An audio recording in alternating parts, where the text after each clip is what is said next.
nature's comfort. Ramraj presents bamboo cotton white shirts. South India's #1 travel brand. You know you are special when you're with GT Holidays. Hello and welcome to Galatta Plus. In this video review episode, we are going to be talking about Haneef Adeni's Marco. The film stars Unni Mukundan and it's a loud, blunt, spectacular and very bloody action movie. Using a generic revenge template, the people in front of and behind the camera orchestrate one hell of a violent show. The film says that violence begets violence, and it says this with great amounts of gore and great amounts of style. That's a short review. The longer review is going to have spoilers, so watch it at your own discretion. If there's one thing Marco has going for it, it's a purity of purpose. Writer-director Haneef Adeni wants to make a movie filled with blood. And right from scene 1, he teases us with the scent of violence. It's a scene about two young friends meeting and talking. Their names are Victor and Wasim. Now, Victor and Wasim could have met and talked anywhere, right? They could have met at Wasim's huge home where he lives with an older brother who wants to sell illegal drugs. Or they could have met at Victor's huge home where he lives with his big family that's in the gold business. But they meet instead at the venue of a caged fight where a man's bloody face is being slammed into the mesh inches away from a salivating camera. That is Haneef Adeni telling the audience, if you want to leave, this is your cue. Marco, which stars Unni Mukundan as the title character and he's built like a tree trunk. This is not an elegant movie that you watch for the intricacies of screenwriting. For instance, Marco has a wife whose entries and exits are maddeningly inconsistent. There is no will they live happily ever after question because we simply do not care. Marco is a big, blunt instrument of an entertainer, the kind of film for which the term B-movie was invented. Marco works because of the sheer commitment from every contributor, from the brilliant cinematographer Chandru Selvaraj to the mega awesome action choreographers, from editor Shamir Muhammad to composer Ravi Basrur, whose non-stop techno music gives the vibe of an action-packed video game being played in a nightclub at 3 a.m.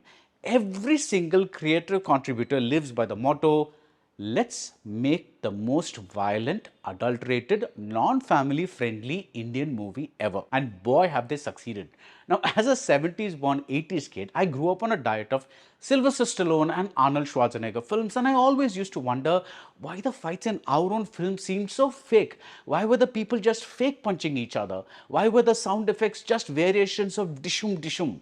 Why did the blood look so fake? Why is every move the same? Some kind of punch followed by a nameless goon flying in the air in slow motion. The scene has not changed much today. The sound effects may have improved and the blood may look more realistic, but the action sequences still look tame. That's what Marco sets out to remedy, with say a chainsaw casually ripping out bits of flesh from men who have fallen after fighting. In other words, it's not enough that these men have fallen, that these men are beaten. They have to be shown what it really means to mess with Marco. And why is Marco in such a bad mood? It's a John Wick-like situation. If you remember that movie, all it took for the protagonist to go on a murderous rampage was that the bad guys killed his dog. Here the bad guys kill someone close to Marco, and the film keeps delivering one brutal action set piece after another. A highlight is what looks like a single take shaky cam fight that occurs on a staircase, with each flight of stairs being lit differently. First low natural light, then neon yellow, then neon green, then on the terrace bright sunlight. Like I mentioned earlier, every collaborator has pitched in. The narrative too keeps finding inventive ways to set the stage for the action. For instance, at one point Marco turns into a home invasion thriller with a brand new killer orchestrating the show and committing the year's most heinous crime with a pregnant woman. At the same time, the screenplay, as generic as it is, has little bits that resonate.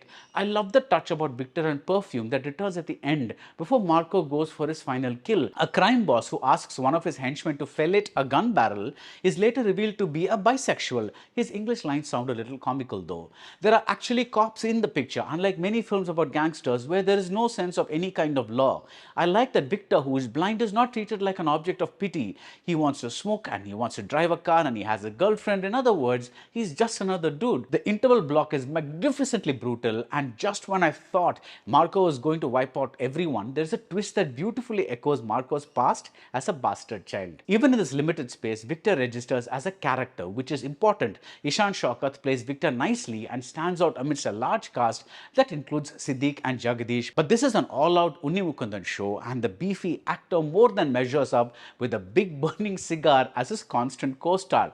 Marco remains so committed to violence that the film does not demarcate between the good guys and the bad guys. Usually in our films, the good guy's family may get threatened, but the hero will find a way to save the day just in time. There are no such guarantees in Marco. Over and over, the film keeps reminding us that violence begets violence, but it doesn't forget to be cool.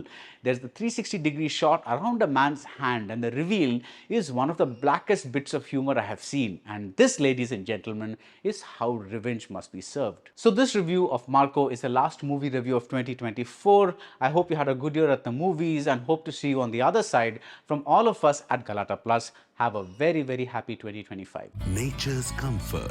Ramraj presents bamboo cotton white shirts. South India's #1 travel brand. You know you are special when you're with GT Holidays.